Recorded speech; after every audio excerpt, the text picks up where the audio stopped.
आज दोघा भावांना असे वज्रमूठ वरते करताना बघायचं आहे। असे वज्रमूठ मंचावर आज एवढ्या वर्षाने आज स्वप्न पूर्ण झालंय।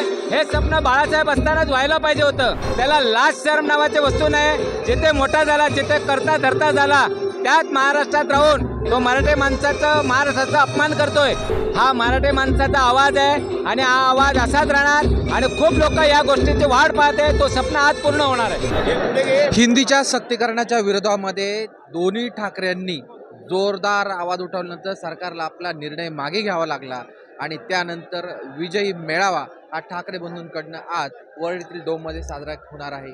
या मेळाव्यासाठी दोन्ही पक्षप्रमुख म्हणजे मनसे अध्यक्ष राज ठाकरे आणि ठाकरे शिवसेनेचे पक्ष उद्धव ठाकरे एकाच व्यासपीठावर येणार आहे आणि आपण बघू शकतो या ठिकाणी आवाज मराठीचा अशा पद्धतीवरती एक टॅगलाईन आहे आणि त्या स्टेजवरती जर बघितलं तर छत्रपती शिवाजी महाराज त्यानंतर महापुरुषांचे फोटो लावण्यात आले आहे आणि या ठिकाणी आपण जर बघितलं तर मोठ्या प्रमाणावर शिवसैनिक मन सैनिक हे एकत्र येत आहेत। आपण या ठिकाणी बघू शकतो पालघर येथील तुलसी जोशी आले आहेत।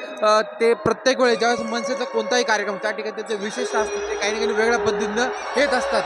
आज काय नेमकं तुम्ही एक महाराष्ट्र दोही म्हणून एक बनवलेलं आहे, काय नेमकं? जो महाराष्ट्राला वाकड्या नजरेने बघणार तो आमच्यासाठी प्रथम महाराष्ट्रद्रोही असणार। कारण अभिनेता असो, नेता असो, कोणी असो, महाराष्ट्रावर जर वेडा वाकड्या नजरेने बघितलं तर तो महाराष्ट्रद्रोही असेल आणि त्या आसूडने आम्ही त्याला सरळ करू।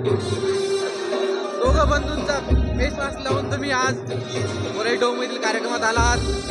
दोघं भाऊ एकत्र हा किती मोठा आनंद आहे तुम्हाला? आज दोघा भावांना असे वज्रमूठ वरते करताना बघायचं आहे। असे वज्रमूठ मंचावर आज एवढ्या वर्षाने आज स्वप्न पूर्ण झालंय। हे स्वप्न बाळासाहेब असतानाच व्हायला पाहिजे होतं। आज आपलं महाराष्ट्राचं पानिपत झालंय। हे आता कशाला पाहिजे? कर्नाटकला गुजरातमध्ये कुठेच हे आपलं हे नाही आहे हिंदीकरण। महाराष्ट्रात कशाला आहे? तर या सरकारला अगर नमवायचं असेल तर मराठी माणसाने एकत्र व्हायला लागेल। तुम्ही आसूड हातात आणलेला आहे, त्या आसूडचा काय उपयोग करणार? आसूड कशासाठी आणलेला आहे? आसूडचा महत्त्व असं आहे, ते आपल्या काल ते गुजराती ढोकळा मीडियावर काहीतरी बोललं उद्योगपती, त्याला लाज शरम नावाची वस्तू नाही। जिथे मोठा झाला, जिथे करता धरता झाला, त्यात महाराष्ट्रात राहून तो मराठी माणसाचा महाराष्ट्राचा अपमान करतोय।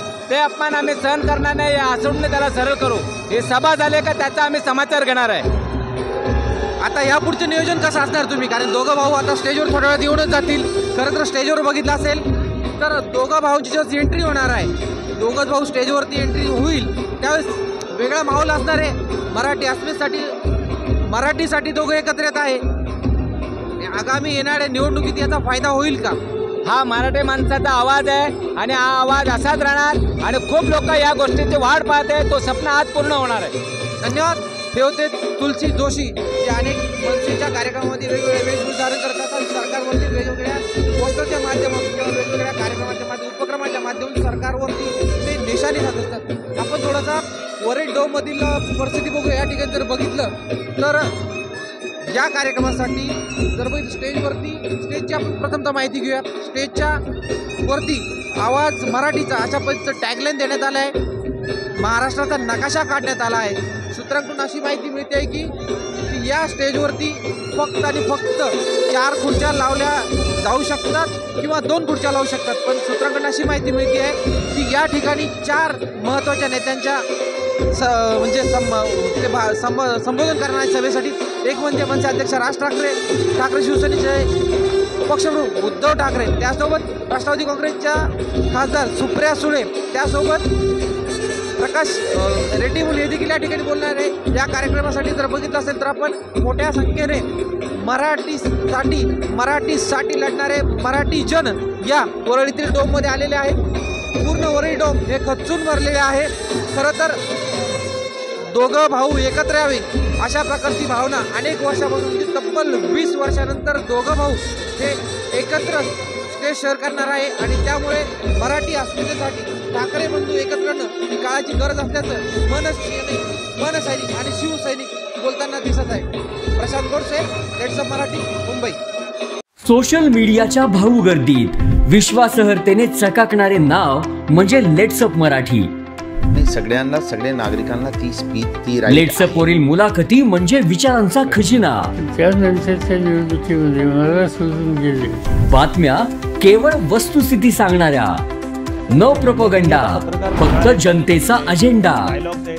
क्योंकि आने वाला कल जाने वाला है, जाने वाला कल आने वाला है. राजकारण, मनोरंजन असो की क्रीडा क्षेत्र, महाराष्ट्राची स्पंदने संवेदनशीलतेने टिपणारे माध्यम म्हणजे लेट्सअप मराठी.